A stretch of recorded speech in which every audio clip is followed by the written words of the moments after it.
Bonjour à toutes et à tous, je voulais vraiment vous faire cette petite vidéo sur la nuit noire de l'âme et ses symptômes qui sont désagréables et surtout comment en sortir.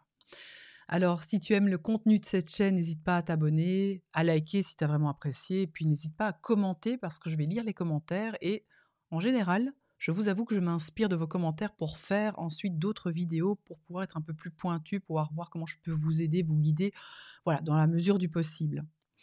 Il faut savoir que les nuits noires de la nuit noire de l'âme, on peut en vivre plusieurs. Moi, je suis déjà à ma deuxième, de manière consciente, on va dire ça comme ça. La première, elle a eu lieu en 2017, elle a été assez brutale.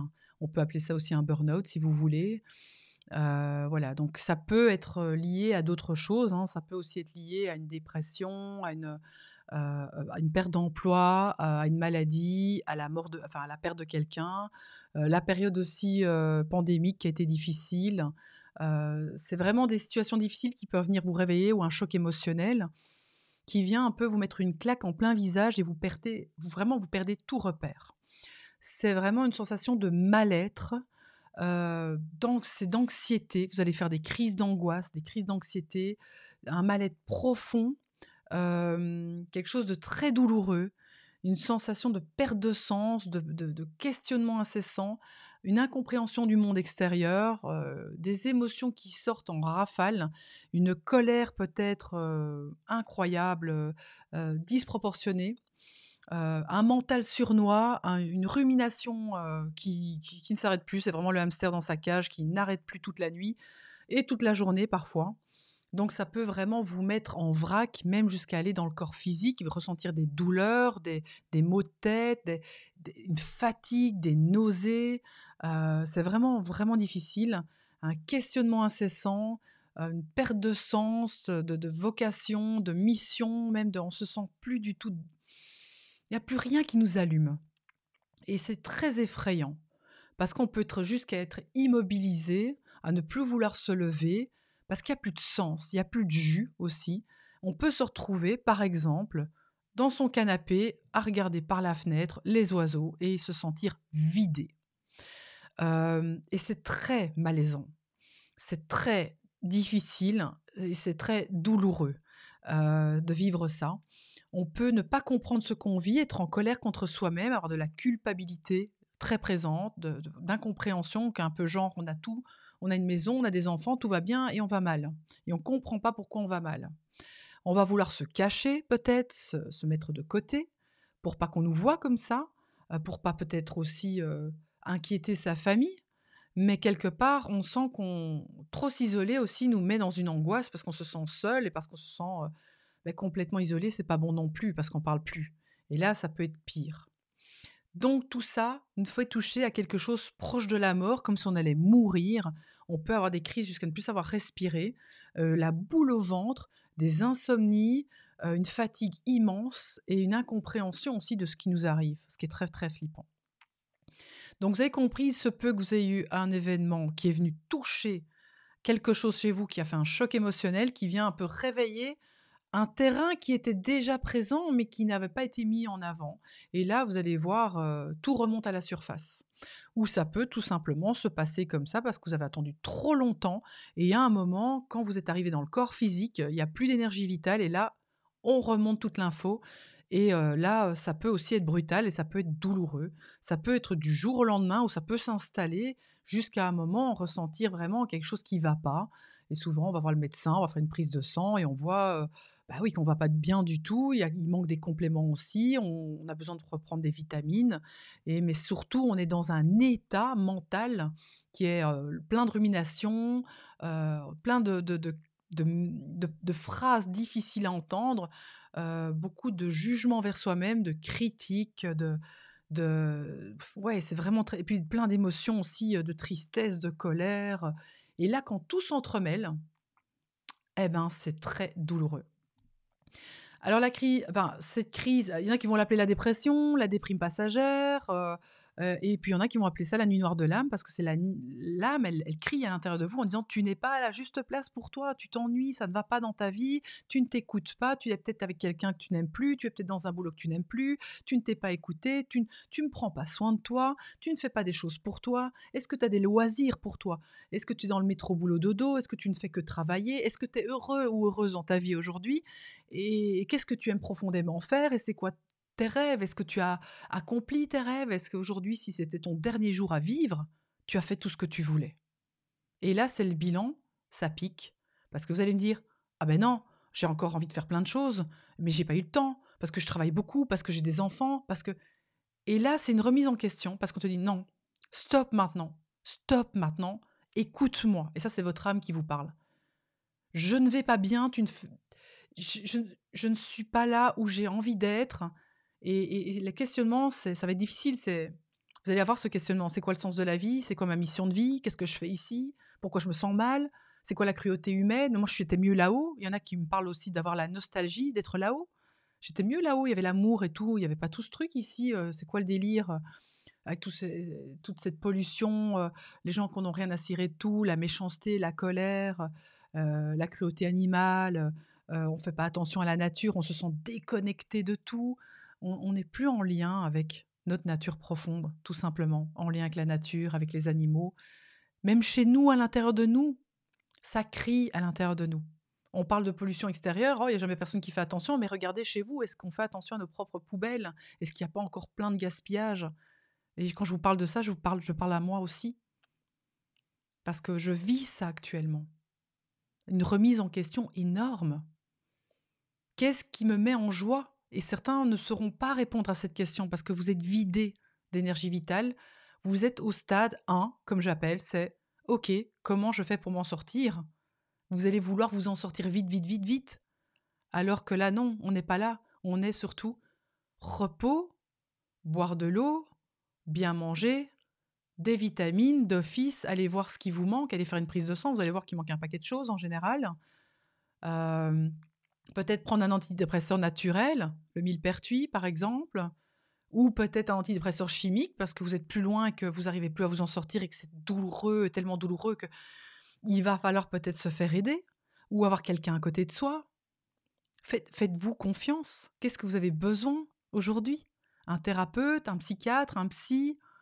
Ou faire des soins, ou vous retrouver seul avec vous-même. Qu'est-ce qui est juste pour vous? Qu'est-ce qui vous met dans une zone plus ou moins de sécurité? Parce que vous allez voir qu'on va vous balloter. Cette nuit noire de l'âme, elle est venue vous secouer et elle est venue vous faire assez peur. Crise d'angoisse, crise d'anxiété, peur, comme la mort, comme si c'était la fin. Et vous allez pourtant vous dire, mais tout va bien si on regarde. Mais en vous, tout crie que tout va mal. Il y a quelque chose qui ne va pas. Et c'est difficile parce que les émotions sont fortes, le mental est fort, jusque le corps physique vous crée des douleurs physiques, des maux de tête, des nausées, des mal-être, une fatigue. Et vous allez vous dire: «Mais je comprends pas». Mais tout ça, ce sont des signaux qui vous disent: «Stop, tu n'es pas à la juste place maintenant, il va falloir du temps». N'essaye surtout pas de vouloir t'en sortir parce que tu vas quelque part. Chose que j'ai voulu faire. Je dois m'en sortir, je dois m'en sortir, je dois survivre, je dois survivre, je dois survivre, je dois survivre, je dois retrouver plein d'outils pour sortir de ça. Alors qu'il va falloir quelque part se laisser traverser, accueillir, accepter que vous n'allez pas bien. Vous arrêter, ça a été le plus dur. Vous arrêter pleinement, parce que des fois vous ne pourrez plus bouger. Vous serez dans l'immobilité, à peut-être juste regarder par la fenêtre et vous ne saurez rien faire d'autre. Et je sais que ça fait peur et je sais que c'est douloureux et je sais que c'est dur et je sais que c'est long, c'est fatigant. Mais au plus vite, vous acceptez comment vous êtes, vous accueillez, vous vous laissez traverser, vous lâchez prise et vous aurez envie de survivre au début, hein. Vous allez vouloir trouver des outils, vous faire accompagner, vous allez vouloir trouver des techniques, comme moi j'ai voulu faire, mais je me suis perdue en fait. À un moment, c'est juste accepte, accueille ce qui est et tu sais que ça va changer aussi, ça va bouger. Tels les nuages qui passent, ça sera la même chose, mais c'est vrai que c'est douloureux. Ça fait peur. On touche à quelque chose de la petite mort, je ne sais plus respirer, c'est physique. Kathleen, c'est bien tout ce que tu me dis, mais moi j'ai une boule au ventre, je ne sais plus respirer, j'ai peur, je suis figée. Ok, ok. Comment on peut faire pour t'aider? Par la respiration. Ok, elle a des petits outils, il y en a. Je vais t'en donner quand même quelques-uns. Ok, la respiration, 5-5, tout simplement.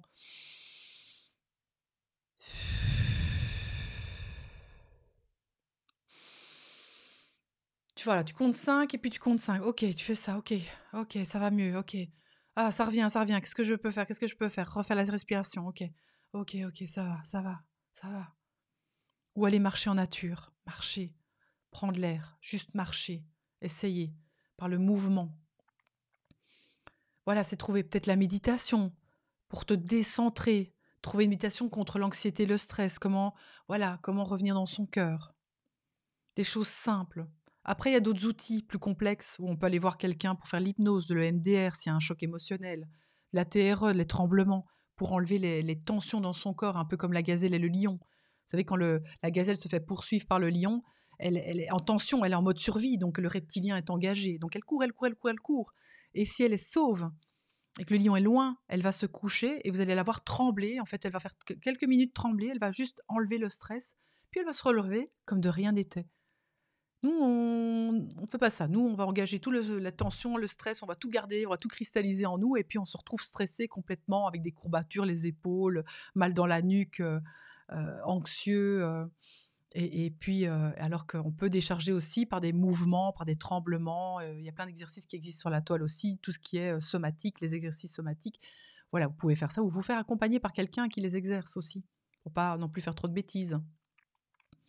Voilà, mais faites-vous accompagner aussi par des thérapeutes si c'est trop lourd, trop, voilà, que vous touchez à des choses négatives, trop, des idées suicidaires. Là, franchement, faites-vous accompagner par un psychologue, psychiatre, thérapeute, tout ce que vous voulez, mais ne restez pas seul parce que c'est très difficile. Vous n'êtes pas actuellement apte à 100, vous n'êtes pas centré. Donc dites-vous que tout ce que vous vivez, vous êtes comme dans une illusion, mais qui est très réelle. Et c'est pour ça que se faire aider, c'est bien. Et des compléments alimentaires, vitamines, là, allez-y, hein, comme je vous disais, il y a des antidépresseurs aussi, il y a le safran qui joue sur l'humeur aussi, vitamine D, C, on y va, hein, tout ce qui est magnésium, B2, B6, B12, allez-y, il y a des compléments qui sont top au niveau, de tout ce qui est un peu, voilà, anxiété, stress, regardez un peu les interactions quand même parce que je sais qu'avec, l'huile de millepertuis, ça va diminuer, certaines choses, si vous prenez la pilule contraceptive ou les femmes. Sachez qu'on n'est plus trop, voilà, qu'on n'est plus trop en sécurité. En général, on a moins de libido aussi, donc voilà, pour être très honnête avec vous. Mais voilà, ça peut jouer sur ces regardez un peu les interactions aussi, allez voir le médecin, allez vous faire une prise de sang et si vous êtes vraiment au début, OK, en mode survie, je vais calme, repos, essayer de mieux dormir. C'est pour ça qu'il y a quelques petites huiles essentielles pour dormir avec les insomnies aussi. Voilà, faites-vous accompagner là-dedans, la lavande, il y a des choses un peu plus fortes aussi. Il faut voir à quel stade vous en êtes parce que dormir, ça va être principal. Boire assez d'eau, manger correctement, les compléments alimentaires. Là, on est dans la base de la base et se reposer un maximum. Il y a pas de sport à faire à outrance non plus.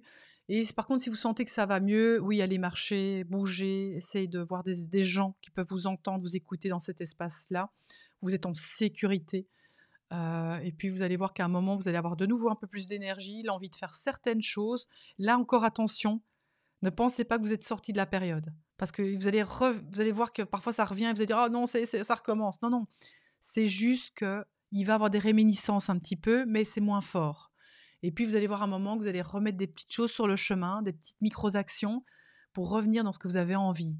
Ah, j'ai de nouveau envie d'aller voir une copine, boire un petit café avec elle, refaire un petit concert, aller au restaurant, peut-être refaire un peu de sport. Et voilà. Et célébrer. Waouh! Tout ce que j'ai fait aujourd'hui, dans mon état, je peux être fière de moi. Beaucoup de douceur avec soi-même. Vous allez voir, parce qu'on est très critique, très jugeant. Waouh!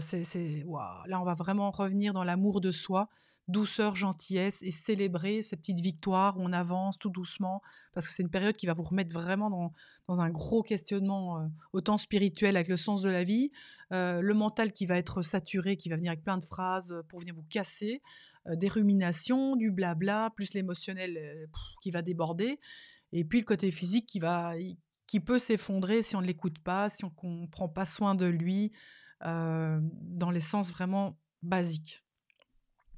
Voilà, n'hésitez pas à commenter si ça vous parle, OK? Si je vais aller regarder un petit peu vos commentaires, si je peux un peu nourrir un peu plus avec du contenu, des petits tips, des petites idées, des choses pour vous aider dans cette période qui est pas évidente.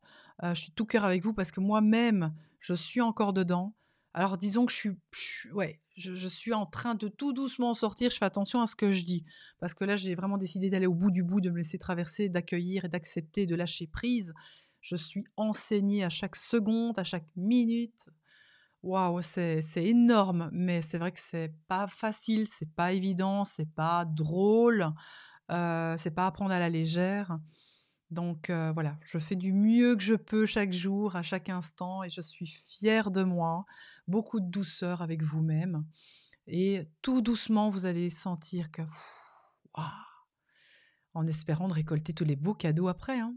On les voit pas tout de suite, mais on commence à les récolter là.